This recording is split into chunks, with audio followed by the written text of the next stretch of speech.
Hi there, this is Terry from Stamping Magic. Welcome back to my channel. Today's project is this gift box. Now I've made it specifically to hold a present that I'm going to give my friend for Christmas. It measures 6 inches by 6 inches and is 3/4 of an inch deep, and you open it at the top. The paper I've used for this box is actually retired. It comes from the Bundle of Love Specialty Designer Series paper pack. But you could use any paper or card for this project. So let's get started. These are all the measurements you need for the various elements required to create this project. So if you're interested in reproducing it, you can take a screenshot and refer to it later. This is the little gift that I'm going to give my friend. I'm not going to show it to you because she may watch this video and I don't want her to see it.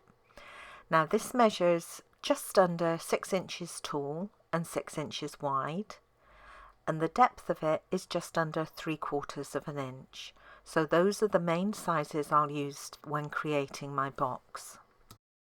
I'm going to quickly take you through how I work out what size card I need to cut for this project. Now we've already determined that my gift needs a box that measures 6 inches by 6 inches. We also know that the side of the box needs to be 3/4 of an inch deep. Now obviously I need 2 sides, so that will also be 3/4 of an inch. Now because it's 6 inches square, the front panel, I can't join the back panel to the front and cut it from one piece of card because I've only got 12 inch by 12 inch cardstock. So I have to create a separate piece for my back panel. This also needs to be 6 inches square. Now to join the two pieces together and to create the shape of the box, I need to add 2 tabs, one on each piece, and these will be 1/2 inch wide. Now for the bottom of my box I need some tabs, and these will also be 3/4 of an inch wide, so it's however deep my box is, that's the bottom tab I need, and I need those on both pieces.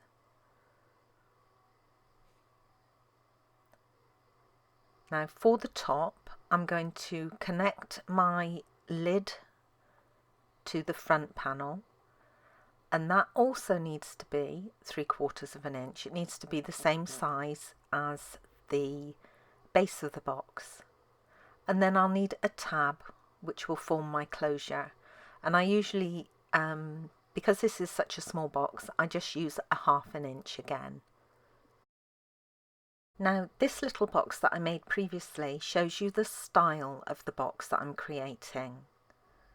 So it will open at the top. You've got a piece to cover the top of the box that's the same size as your base. And then you've got the little 1/2 inch tab that helps form the closure.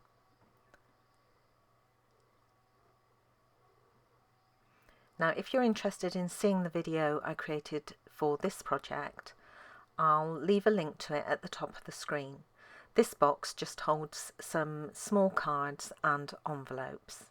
Now inside this little box on the top are 2 tabs, and these just help the closure stay closed. They stop it popping open, and I'm going to have these on my new box as well, and this is where they'll be. Now everything else on the top can be removed, and I can also remove the little corner piece at the bottom of each section because that's not going to be required. And the next thing to do is to work out my score lines and also the size of the card I need. So first of all, the size of the card, all we have to do is add up all the measurements. So 2 lots of 3/4 plus 6 inches plus 1/2 inch equals 8 inches. then we need to add up the same for the other side. And again, we've got the same measurements, so 3/4 plus 3/4 plus 6 is 7.5, plus 1/2 is 8 inches again. And then for my back section, 6 inches plus 1/2 inch is 6.5, and then the other way is 6 inches plus 3/4 inch. So that gives me the sizes for both pieces. Now for the score lines, again, start with 3/4 inch. My next one's going to be 3/4 inch plus 6 inches, so 6 3/4. And then my last one is going to be plus another 3/4, which makes 7.5. So those are the 3 score lines I need to do on my first piece. Then I'll rotate my card and work out the score lines on the other way. And these actually work out exactly the same.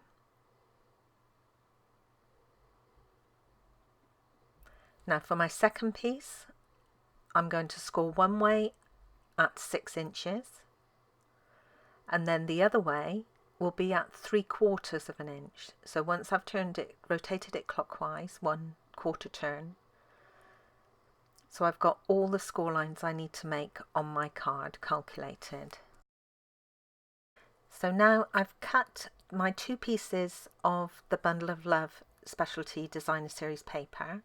One is 8 inches by 8 inches and the other one is 6 3/4 by 6.5. I'm going to start with the 8-inch square piece, and I'm placing it into my scoreboard so the pattern orientation is correct, so it's the right side up. And then I'm going to score down at 3/4 inch, 6 3/4 inch, and then 7.5 inches. Then I'm going to quarter turn my cardstock clockwise and repeat those score lines. So 3/4 inch, 6 3/4, and then 7.5. And that's my first piece complete. I'm placing the second piece into the scoreboard so the pattern orientation is correct, and I'm going to score down at 6 inches. Quarter turn my cardstock and score down at 3/4 inch. Now to do a little cutting. Now for the smaller section, the only piece I need to cut is the small corner section, and I want to take that away. So I'm going to use my scissors to cut that section away, and as I do it, on that 1/2 inch tab that's on the side, I'm going to slant cut the top and the bottom of it. Now on the larger piece there's a little more cutting to do. First of all, I want to remove that little corner section, and I'll slant cut the remaining 1/2 inch tab, the top and bottom of it. I want to create 2 little tabs at the top for my closure, and I'll remove the sections above and to the side of these. So starting with that bottom corner section, I'll take that away and slant cut the 1/2 inch tab. Now I'm going to remove the 3 little sections on that top corner and take those away. And then I'm going to slant cut the top of that 1/2 inch tab. Now to create the closure tab, I just need to snip down the side. Now for the opposite side, I just need to remove that small top section. And then again, I'll snip in between the tab and the top of the box to create that closure tab. The only other thing remaining to do is to create the tabs along the base of the box. So I'm going to cut up those score lines just to create the tabs. And once I've done that, I'm going to slant cut those little tabs. And taking away these little notches just helps the box fold in a little neater. You won't have pieces sticking up where you don't want them. Before I put this box together, I'm going to round the corners on all the closure tabs. So that's the 3 tabs along the top, the 2 little square tabs and the long 1/2 inch tab that is above your lid.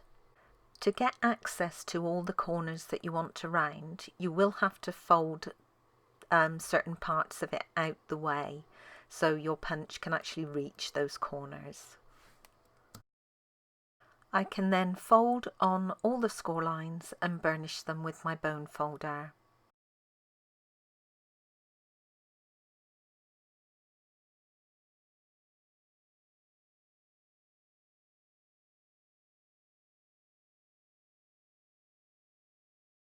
On the top edge of the smaller section, I'm going to make a pencil mark at 3 inches, which is the midway point. And then using a 1-inch circle punch, I'm going to punch out a little notch, and this will just help you open the box. Now I can start putting this box together, and all you need to do is add glue to the 1/2 inch tabs on the side. So I'm going to join the 2 sections together first of all. Just make sure you join up that bottom score line on both pieces when you stick them together. And then I can add glue to the remaining 1/2 inch side tab and close the other end onto it, and that creates my box shape. I'm now going to close the lid of my box. This will help the box keep its shape while I form the base of the box. Now, the side with the little notch punched out is the back of your box, and that long tab needs to be folded in first. You can then apply glue to the other 3 tabs, fold the sides in, and then lastly the long front tab. Then you can open your box and press down from the inside. The gift can then be placed inside.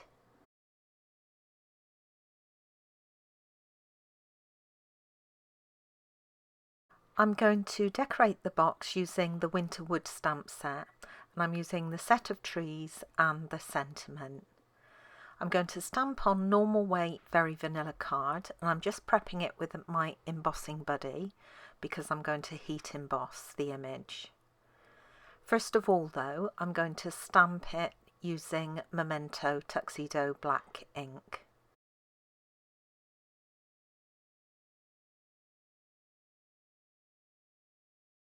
And then I'm going to clean off my stamp and stamp it again using Versamark ink.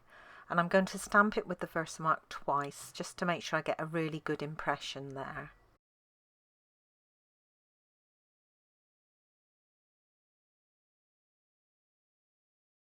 Then I can cover my image with clear embossing powder. Then I'm going to set it aside while I do the sentiment, and I've just used some temporary adhesive to fix this scrap of Very Vanilla onto the middle of my Stamparatus. I'm going to stamp the sentiment in Delicata Golden Glitz ink. Again, I'm going to do it twice.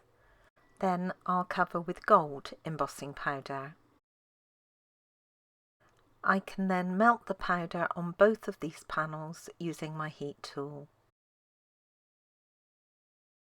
I'm going to use some balmy blue ink to add just a little colour to my sky.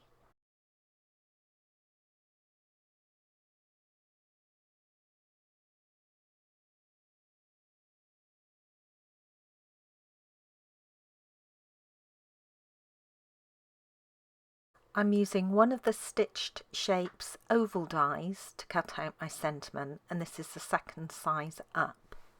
I've cut out a basic black mat to go underneath the sentiment using the layering oval dies, the 3rd size up. Then to cut out my main image, I'm using one of the rectangle stitched framelit dies. This is the 4th size down from the largest, and the black mat to go underneath it is the 3rd size down. I want to add some Dazzling Diamonds glitter to this panel, so I'm using my fine tip glue pen to adhere it, and I'm just randomly adding the glue all over the trees and at the bottom of the tree trunks. Then I can sprinkle with my Dazzling Diamonds glitter, and I didn't think I'd added enough, so I added just a little bit more.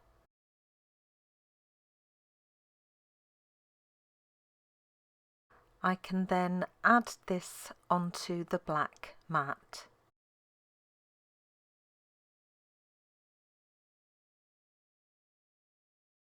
And then I can position my sentiment.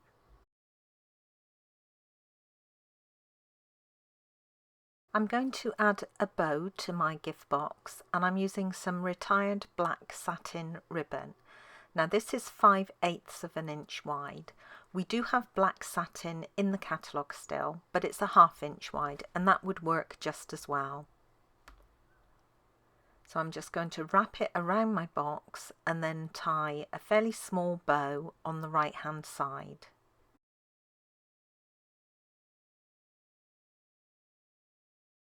I've added dimensionals onto the back of my main panel, and I can now remove the backings and position this onto my gift box. Then I can trim off the excess ribbon.